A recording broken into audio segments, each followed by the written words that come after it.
Dunia seringkali memberitahu kita bahwa hidup ini adalah persaingan, di mana hanya orang yang keras, tegas, dan berani melawan yang akan menang dan bertahan. Kita diajarkan untuk menjadi batu agar tidak mudah dihancurkan oleh keadaan. Dalam khotbah di bukit, kita diajak untuk memeriksa kembali arti kekuatan yang sebenarnya. Mungkin selama ini kita merasa kuat saat kita marah-marah, merasa hebat saat mempertahankan gengsi, atau merasa menang saat terus-menerus membela diri meski salah.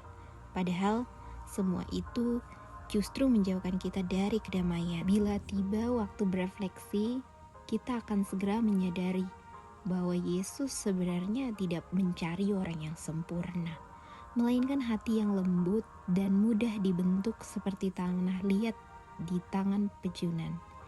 Kita tidak perlu menyadari bahwa menjadi lembut bukan berarti kita kalah atau menyerah. Kelembutan adalah kekuatan yang luar biasa. Ia kuat karena mampu menahan diri, sabar menghadapi tekanan, dan yang paling penting, ia adalah kekuatan yang membangun, bukan merusak sesama.